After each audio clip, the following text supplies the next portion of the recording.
Today's video, I want to do a trigger warning. There's violence against animals, there's violence against kids, and I get if you can't handle that, and I would skip this video if you can't, because it's going to be a lot.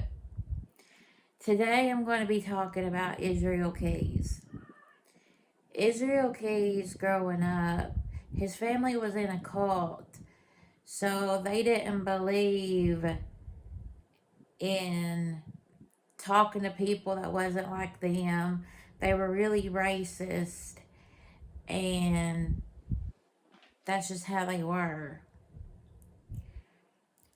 And for a long time in Israel's childhood, they lived in a tent until they built a cabin, which Israel helped with. Growing up, Israel started stealing. He he would steal guns, he would steal anything like that. And there was one time he told his sister that if the cat kept doing something that he was going to kill the cat. Well, him and his friends went out one day and he killed the cat, and his friends were in shock.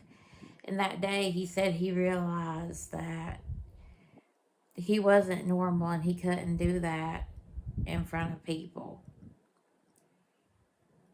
So people were scared of him.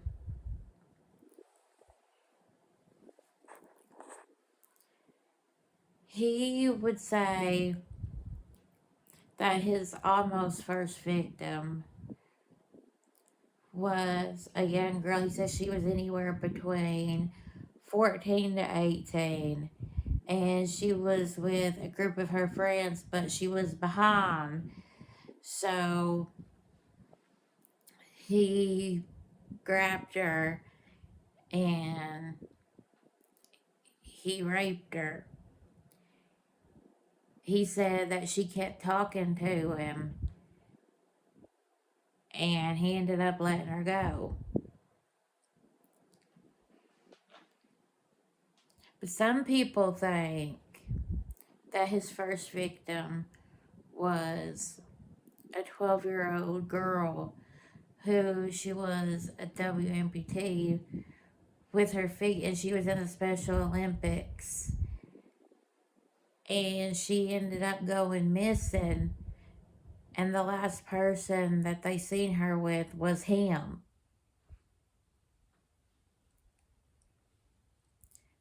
And then another 12-year-old went missing, and her house got burnt down, and they found her mom, and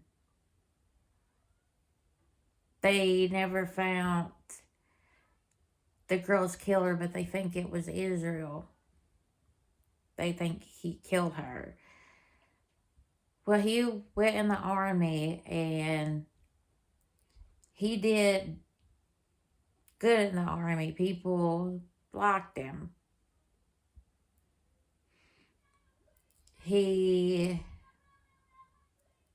People would talk about just how good it was what he did, basically. And then he ended up marrying a woman who she was older, and they met and went on a first date and ended up falling in love, and they had a daughter. So when they moved, he was a carpenter and he would do odd jobs. So people liked him around because he helped out.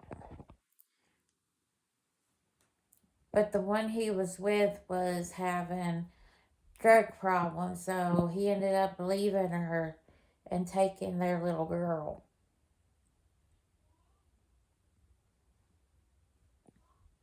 So the whole time he had his daughter.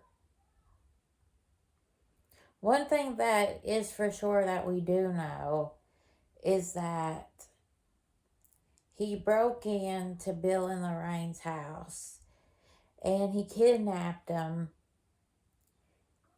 and he took them to like an abandoned place and he ended up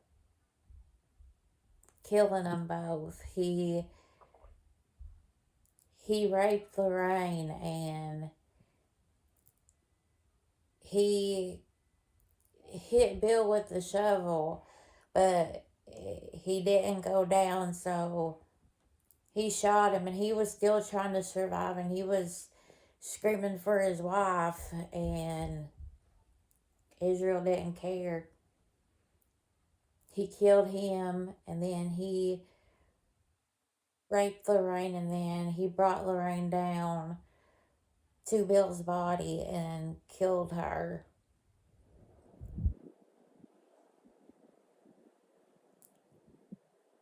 Then, where he messed up, there was a young girl who, her name was Samantha, and she worked at a coffee shop. He ended up breaking into that coffee shop and he kidnapped her. He wanted her debit card, but she said it was in her boyfriend's car. So he went to the boyfriend's car to get the debit card. And the boyfriend saw him and ran out, but Israel ran off.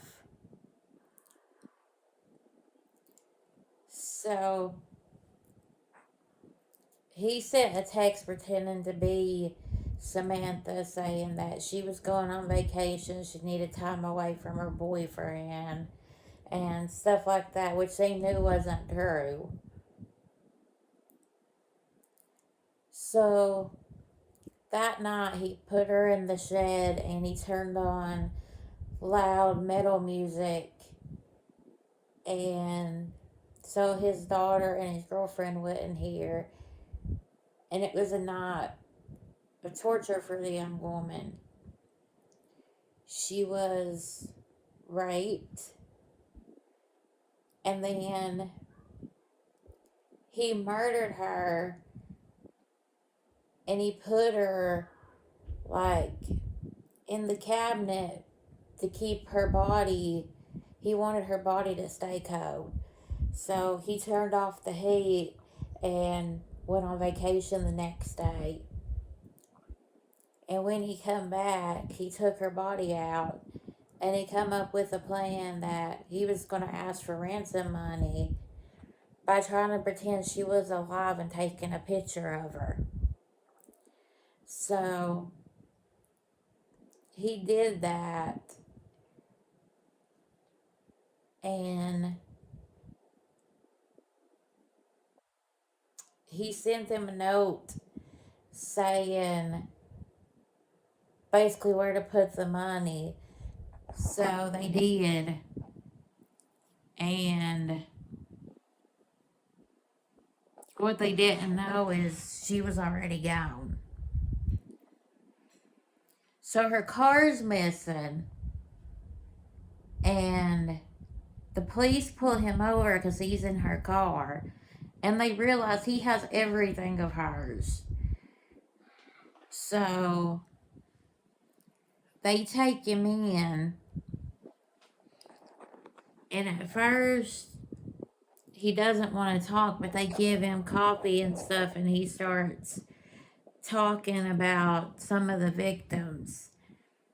He never admitted to all of them, but he admitted to some of them. And there's a couple of interviews where they question him, and he has the creepiest laugh. And he would end up taking his own life and so many victims still haven't been discovered.